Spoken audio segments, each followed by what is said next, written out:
Tonight on Business Prime, that's Prime Business, Ghana's business community responds to the hike in policy rates to 19%, saying the private sector will be priced out of access to affordable credit. From our end, we are a bit disappointed with the increment. So these measures, I believe, may probably handle the immediate situation of turbulent inflation, but it doesn't solve our problem at all. We have all these and more coming up shortly, but we'll begin with commodities.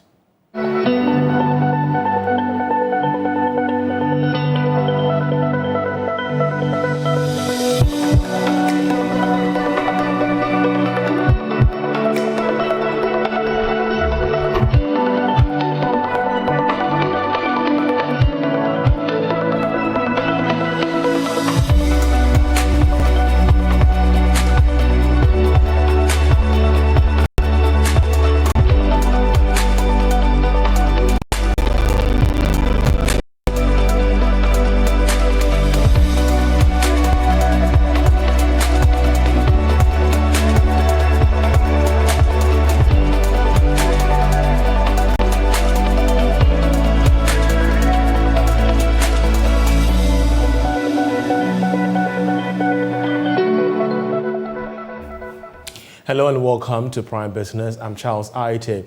The Bank of Ghana has justified the policy rate hike, insisting it was needed to help contain the rising inflation.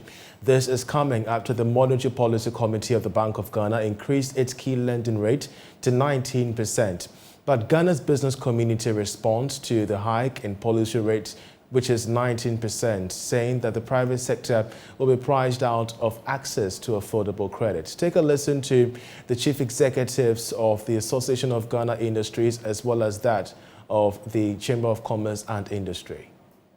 From our end, we are a bit disappointed with the increment, because our initial analysis on the sources of inflation clearly indicates where it's coming from, and that is the supply side constraint. So we made it clear, of which we also communicated to the central bank, that it may not be appropriate to immediately increase the policy rate, but to look at other supply side constraint and how we can incentivize the private sector to produce more, so especially from the food side. So we were actually not expecting an increment at this stage, but it has happened.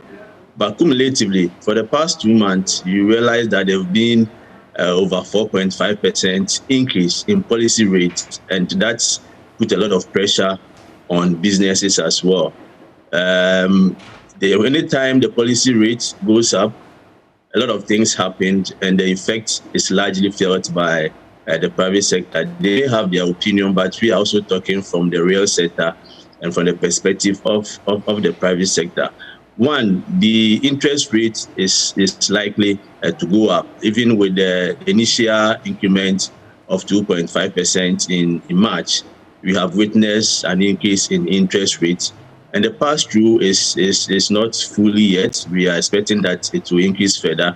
So with a further increase in 200 basis points of 2%, we are expecting a very huge increase in interest rates, and that will affect the cost of production of businesses.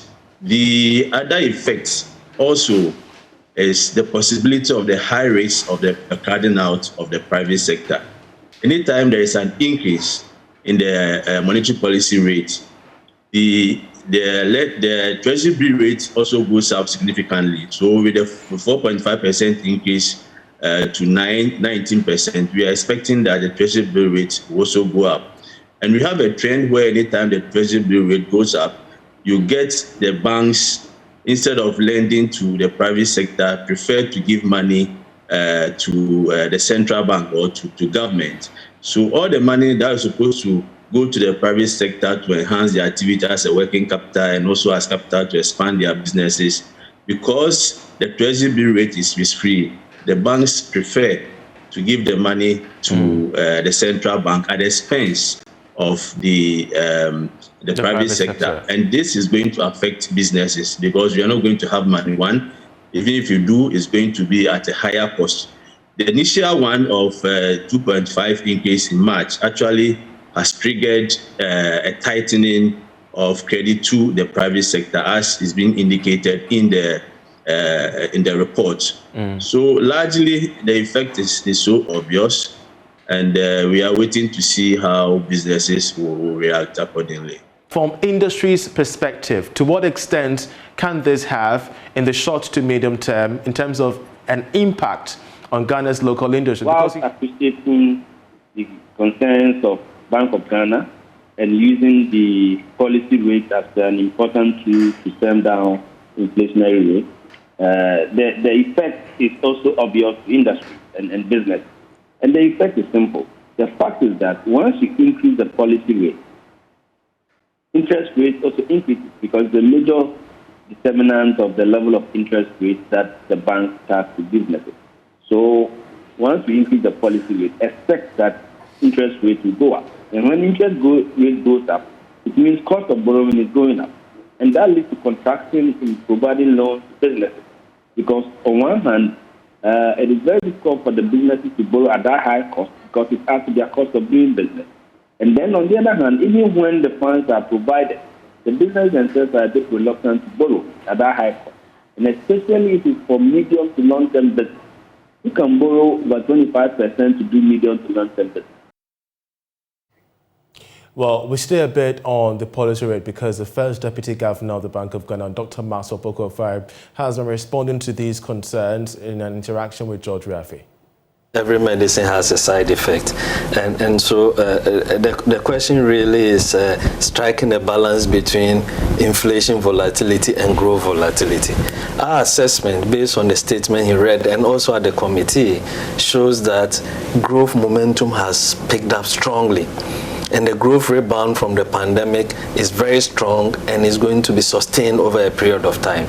So from the growth side, clearly we can say that we are on a path where growth is not a source of concern going forward.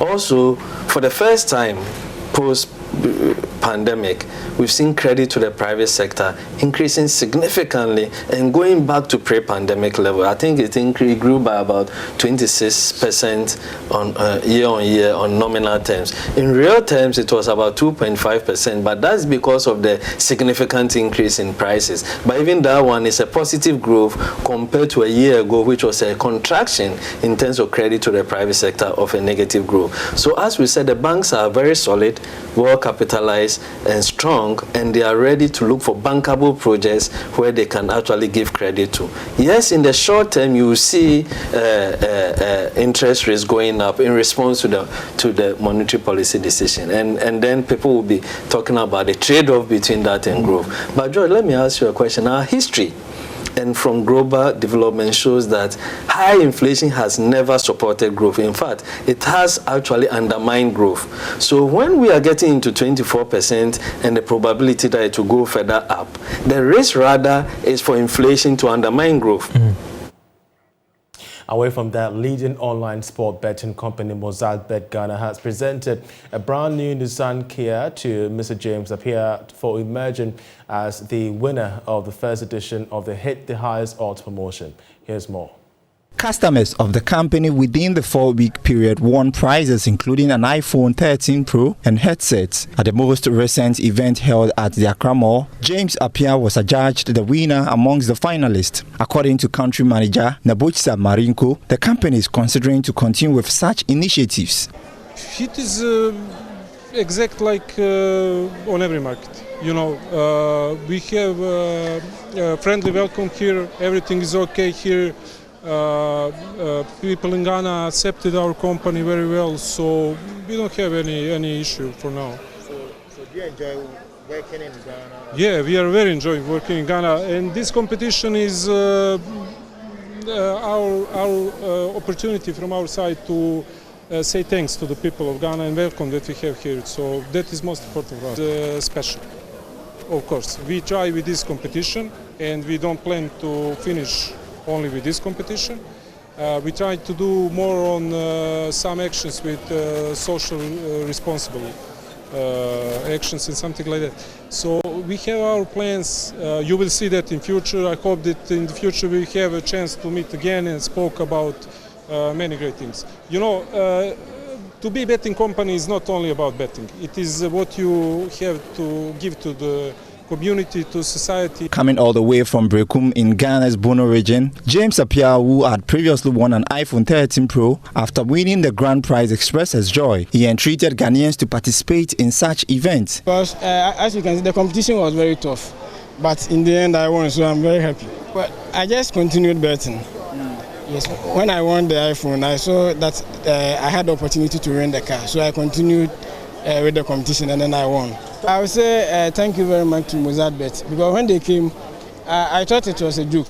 That'll be it for the bulletin. We have Prime Sports coming up. Do stay with us.